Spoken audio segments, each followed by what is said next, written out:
അല്ലാഹു അനുഗ്രഹിച്ചിട്ട് ഒരുപാട് ഐശ്വര്യമുള്ള ഒരു നാടാണ്.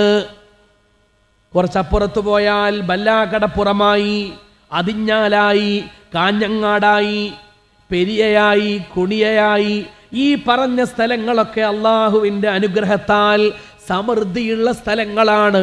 അതുകൊണ്ട് ഈ രാജ്യത്ത് പട്ടിണിയില്ല, ഇവിടെ കഷ്ടപ്പാടില്ല, ഇവിടെ വേദനകളില്ല, ഇവിടെ പ്രതിസന്ധികളില്ല, ഇവിടെ നമുക്ക് എന്തു വേണമെങ്കിലും ആവാം എന്ന് ഏതെങ്കിലും സഹോദരന്മാര് തെറ്റിദ്ധരിച്ചു പോയിട്ടുണ്ടെങ്കിൽ ഞാൻ അവരോട് ഓർമ്മപ്പെടുത്താൻ ആഗ്രഹിക്കുകയാണ്. ഈ പറഞ്ഞ 2-3 സ്ഥലങ്ങളാകുന്ന ഇട്ടാവട്ടത്ത് നമ്മുടെ ദൃഷ്ടികളെ, നമ്മുടെ ഹൃദയങ്ങളെ നമ്മൾ ചുരുക്കിപ്പോകരുത്.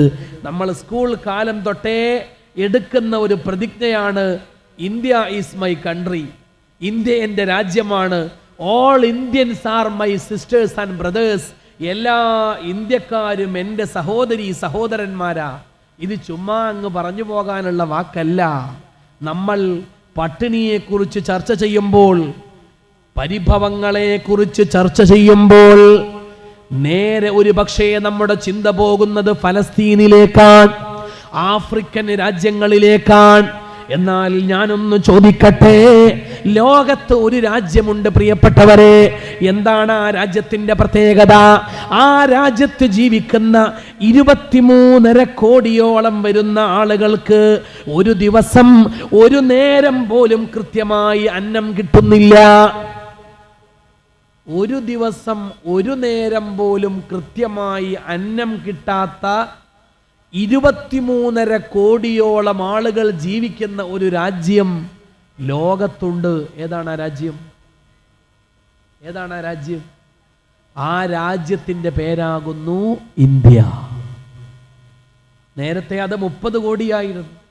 ഇപ്പൊ പല വിധത്തിലുള്ള പദ്ധതികൾ വന്ന് അതൊക്കെ വിജയകരമായി പലയിടത്തും ആവിഷ്കരിക്കപ്പെട്ട് പട്ടിണി താരതമ്യേന ഒരുപാട് കുറച്ചു കൊണ്ടുവന്നിട്ട് ഇപ്പോഴും നിലനിൽക്കുന്ന ഔദ്യോഗികമായ കണക്കാണ് ഞാൻ പറഞ്ഞത്. ഇത് ഔദ്യോഗിക കണക്കാ. ഔദ്യോഗിക കണക്കും യഥാർത്ഥ കണക്കും തമ്മിലുള്ള വ്യത്യാസം എല്ലാവർക്കും ചിന്തിച്ചാൽ മനസ്സിലാവുന്നതേ ഉള്ളൂ.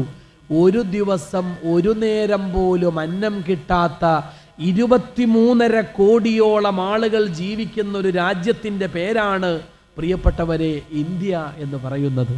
ബഹുമാനപ്പെട്ട ദാറുൽ ഹുദ ഇസ്ലാമിക് യൂണിവേഴ്സിറ്റിയുടെ പ്രബോധന പ്രവർത്തനങ്ങളുടെ ഭാഗമായി യുവ പണ്ഡിതന്മാരുടെ കൂട്ടായ്മയാകുന്ന ഹാദിയ ഇന്ത്യയുടെ ഉത്തരേന്ത്യൻ ഗ്രാമങ്ങളിലേക്ക് ഇറങ്ങിച്ചെന്നപ്പോ അവിടെ കാണാൻ കഴിഞ്ഞ പട്ടിണിയുടെ, കഷ്ടപ്പാടിന്റെ, ദൈന്യതയുടെ, ദാരിദ്ര്യത്തിന്റെ വല്ലാത്ത ഒരു ചിത്രമുണ്ട്.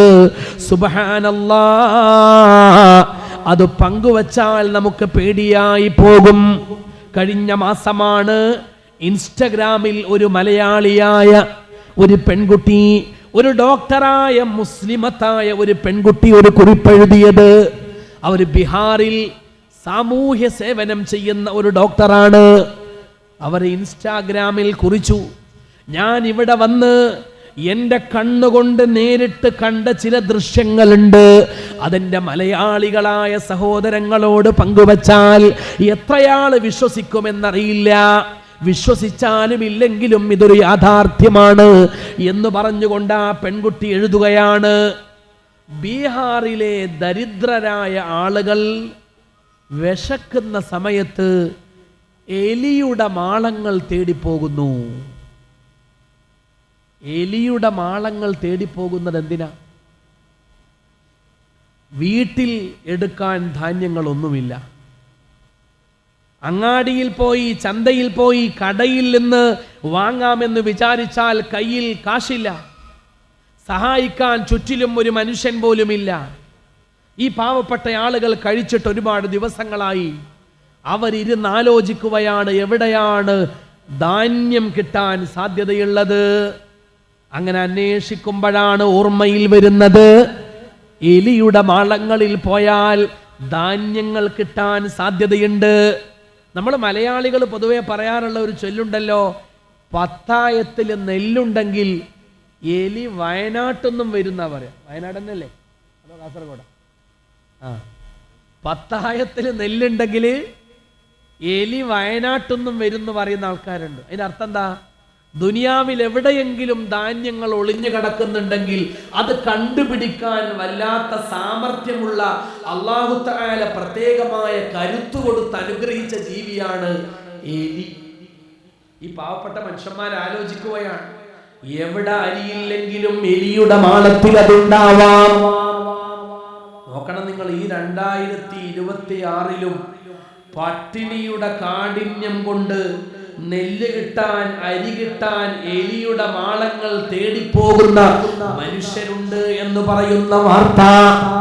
ആ വാർത്ത നമ്മൾ കേൾക്കുമ്പോൾ, അതറിയുമ്പോൾ, അനുഭവിക്കുമ്പോ എങ്ങനെയാണ് പ്രിയപ്പെട്ടവരെ ആഡംബരങ്ങളുടെ പിന്നാലെ ഓടാൻ നമുക്ക് സാധിക്കുക? അവിടെയാണ് നമ്മളുടെ ആഡംബരങ്ങൾ, നമ്മുടെ പ്രകടന പരതകൾ, നമ്മുടെ ഈ ആഭാസങ്ങളെല്ലാം ഏറ്റവും വലിയ അപരാധങ്ങളാണ് എന്ന ബോധത്തിലേക്ക് നാം എത്തിച്ചേരുക. അതല്ലെങ്കിൽ നമ്മൾ ചിന്തിക്കും, ഞങ്ങൾ പള്ളിക്ക് സംഭാവന കൊടുക്കുന്നവരാണ്, മദ്രസക്ക് സംഭാവന കൊടുക്കുന്നവരാണ്, നാട്ടിൽ ജീവകാരുണ്യം ചെയ്യുന്നവരാണ്, ഞങ്ങൾ കുറച്ച് അടിച്ചു പൊളിച്ചത് കൊണ്ട് എന്ത് നഷ്ടം? നമ്മൾ ഈ ചുറ്റുഭാഗം മാത്രം നോക്കുമ്പോഴാണ് അങ്ങനെ നമ്മുടെ ചിന്തകൾ ചുരുങ്ങിപ്പോണത്. നമ്മളൊന്ന് വിശാലമായി ഇറങ്ങി നോക്കിയാൽ നമ്മളുടെ കയ്യിലുള്ള മണ്ണും നമ്മുടെ ഭൂമിയും നമ്മുടെ വീടും നമ്മുടെ വാഹനങ്ങളും എല്ലാം വിറ്റുതീർത്ത് കിട്ടുന്ന സംഖ്യ മുടക്കിയാലും തീരാത്ത പട്ടിണിയുള്ള നാടാണ് പ്രിയപ്പെട്ടവരെ നമ്മുടെ നാട്. അത് മറന്നുകൊണ്ടുള്ള ഒരു ആഡംബരം നമുക്ക് വേണോ? മുഅ്മിനീങ്ങളായ ആളുകൾ ഒറ്റക്കിരുന്നു കൊണ്ട് ചിന്തിക്കേണ്ട കാര്യമാണ്. അള്ളാഹു നമുക്ക് ഹിദായത്ത് പ്രദാനം ചെയ്യട്ടെ. അള്ളാഹു നമുക്ക് നല്ല ബോധം പ്രദാനം ചെയ്യട്ടെ. എൻ്റെ പ്രിയപ്പെട്ടവരെ, ഈ പറയുന്ന ലജ്ജ, നന്മ ചെയ്യാൻ ഒരവസരം കിട്ടുമ്പോ, പാവങ്ങളെ സഹായിക്കാൻ ഒരവസരം കിട്ടുമ്പോ സഹായിക്കാതെ കണ്ണു തിരിച്ചു പോകുന്നത്, മുഖം തിരിച്ചു പോകുന്നത് ഏറ്റവും വലിയ നാണക്കേടല്ലേ എന്ന ചിന്തയാണ്. ആ ചിന്തയുണ്ടെങ്കിൽ അൽഹംദുലില്ലാ, നമ്മുടെ ഉള്ളിൽ ഈമാനുണ്ട്, വിശ്വാസത്തിന്റെ വെളിച്ചമുണ്ട് എന്നതിൻ്റെ ഏറ്റവും വലിയ അടയാളമാണത്. മഹാന്മാരായ സ്വഹാബത്തിനെ കുറിച്ച് അല്ലാമ മുഹമ്മദ് ഇഖ്ബാൽ എഴുതുന്ന ഏറ്റവും വലിയ ഒരു പോരിഷ, വാങ്ക് കേട്ടാൽ നിസ്കരിക്കാതിരിക്കാൻ ലജ്ജയുള്ളവരായിരുന്നു അവർ എന്നാണ്. ഞങ്ങൾക്ക് അല്ലാഹു തആല കാതു തന്നു. ആ കാതിൽ 5 നേരം മനോഹരമായി പള്ളി മിനാരങ്ങളിൽ നിന്ന് മുഴങ്ങുന്ന വാങ്ക് കേൾക്കുന്നു. വാങ്ക് കേട്ടിട്ട് പിന്നെ നിസ്കരിക്കാതെ പോവുക എന്ന് പറയുന്നത് മാനക്കേടാണ്. ഹയ്യ അലസ്സലാ ഹയ്യ അലൽ ഫലാഹ്. അല്ലാഹുവിന്റെ വിളിയാളം മുഴങ്ങുമ്പോ ജുമുഅകളിൽ ജമാഅത്തുകളിൽ പങ്കെടുക്കാതെ, നിസ്കാരം പോലുമില്ലാതെ മാറി നടക്കുന്നത് നാണക്കേടല്ലേ എന്ന് ചിന്തിക്കുന്ന ഒരു മനസ്സ്, അതാണ് സ്വഹാബത്തിന്റെ മനസ്സ്, മഹത്വമുള്ള മനസ്സ്. ആഗയാ ഐൻ ലടായി മേ അഗർ വഖ്ത് നമാസ്. യുദ്ധക്കളങ്ങളിൽ ശത്രുക്കൾ ഇങ്ങനെ വാളുമായി, കുന്തവുമായി, അസ്ത്രവുമായി ഇവരെ കൊല്ലാനുള്ള ഒരു തക്കം നോക്കി ഓടി വരുന്ന സമയമാണെങ്കിൽ പോലും ശത്രു അവിടെ നിന്ന് ഓടി വരികയാണ്.